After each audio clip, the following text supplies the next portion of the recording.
again, Ruby, Sigrid and Agnes. Well, today we're up to another chapter in Sophie Hits Six, and this chapter's called Slow and Steady Wins the Race.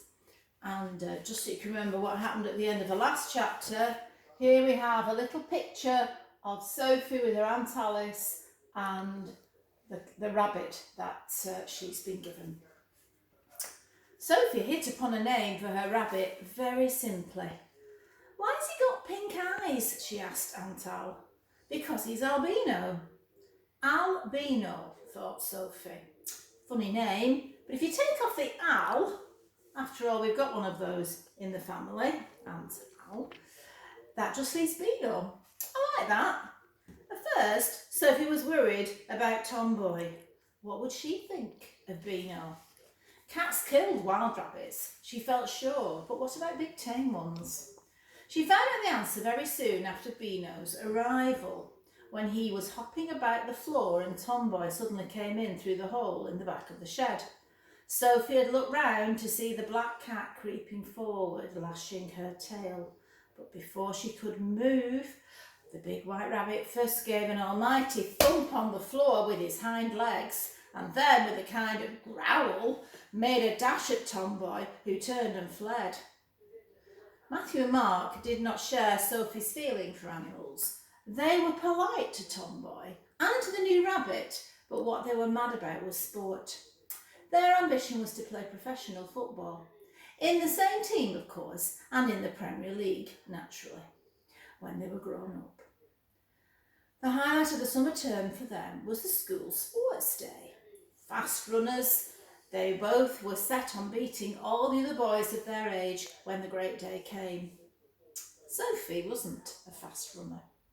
"But I would like to win something," she said to Beano as he looked around the floor of the potting shed while she cleaned out his hutch.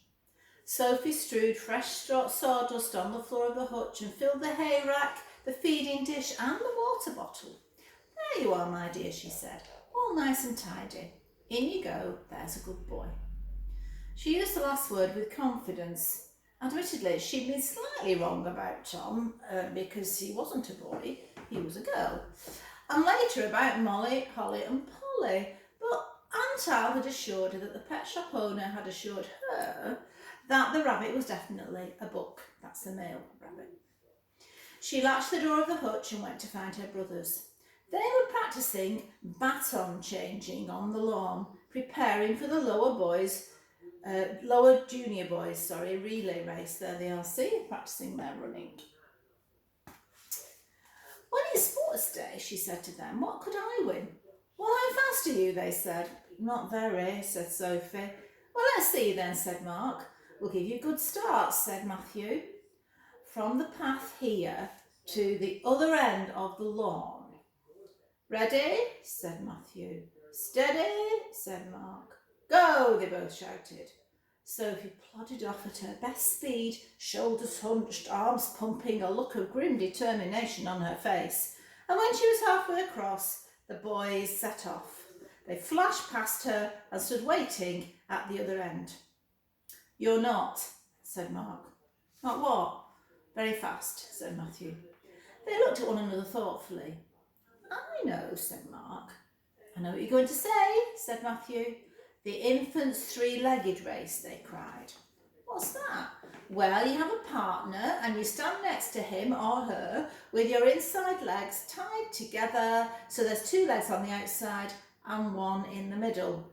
"We'll show you," they said, and they ran off and came back with a piece of old rope. Sophie watched them. They seemed to go almost as fast when bound together as they did separately.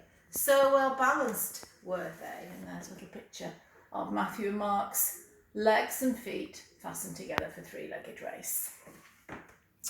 "You want to pick someone exactly your size," said Matthew. "No good partnering with someone with long legs," said Matthew.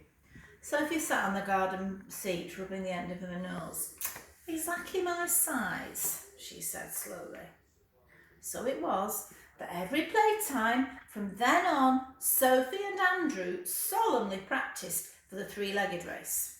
At first they fell down a great deal, but then, because Sophie was determined they should succeed, they gradually improved, always remembering to start with the outside feet and becoming used to a comfortable pattern of stride. Matthew and Mark even took time off from their training to come and have a look at Sophie and Andrew in double harness. Not bad, they said. Good balance, nice rhythm, steady pace. It'll take some beating. Sophie woke on the morning of sports day feeling quite confident that victory would be hers, and Andrew's, of course. No other pair of infants could hold a candle to them, that means do as well as them. She was sure. To cap it all off, it was a lovely day, sunny and warm, and Sophie went happily to school. She did not worry that there was no sign of Andrew. He's late, she thought. But then the teacher called his name at registration and there was no answer. The secretary put her head round the classroom door. Andrew's mother's just rung, she said. He's got the mumps. Oh, there's always the infant's egg and spoon race, the twins said, when Sophie told them the terrible news at playtime. I'm not fast enough. You don't have to be fast for the egg and spoon, said Mark. You just have to concentrate on the potato. Oh, what potato? Well, they don't actually use eggs, said Matthew, and the fast ones always drop their potatoes. Just go steady, they said. Well, nobody was surprised that afternoon when, between them, the twins won all the lower junior boys' races. Matthew just beat Mark in the 60 metres and Mark just beat Matthew in the 100 metres, and thanks to the pair of them, their team easily won the relay. Sophie had no such luck in the infants' races. She tried hard despite her disappointment over Andrew, but was usually among the last to finish. Worse, however, was to come.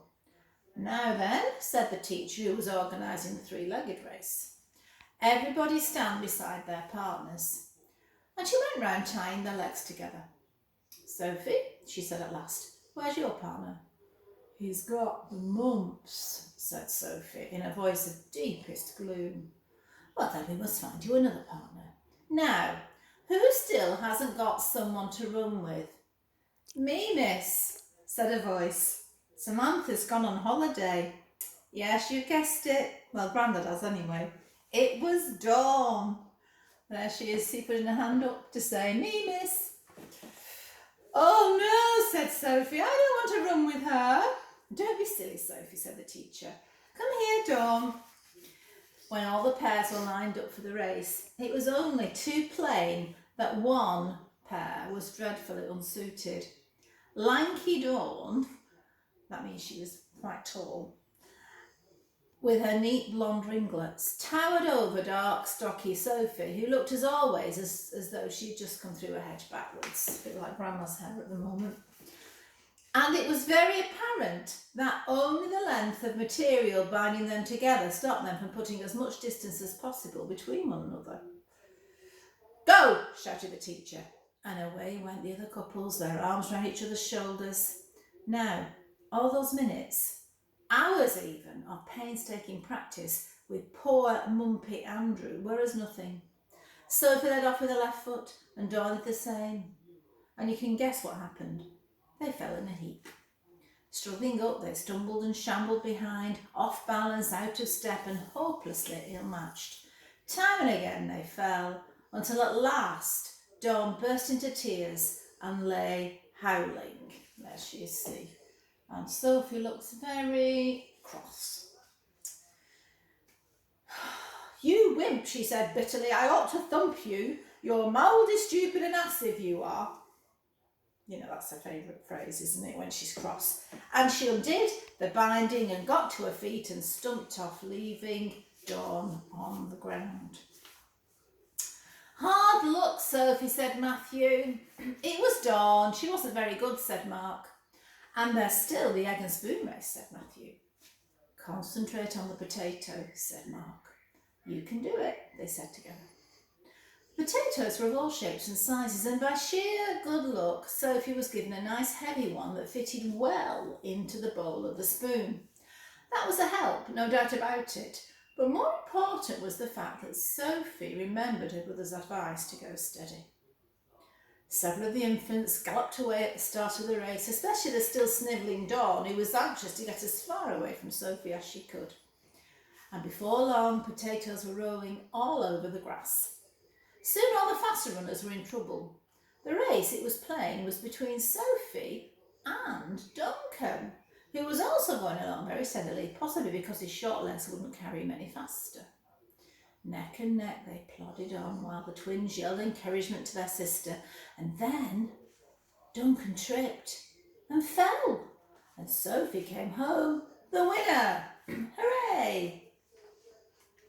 That evening, Sophie was sitting in the potting shed, chatting to Beano as he polished off a carrot, when Tomboy appeared in the doorway.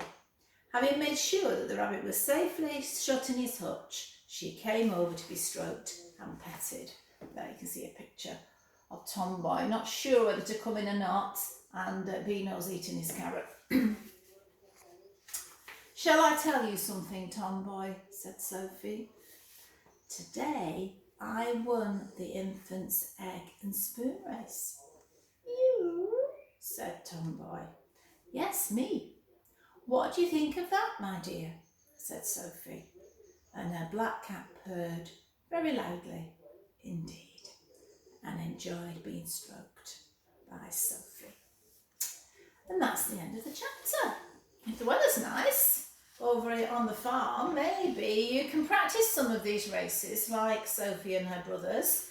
I'm sure if Mummy's got some rope, she can fasten your ankles together and you can practice doing the three-legged race. Or if she's got some potatoes and some spoons, you can practice the egg and spoon race. Or even, if you're feeling particularly fast, you can practice a running race, just like Sophie's brothers.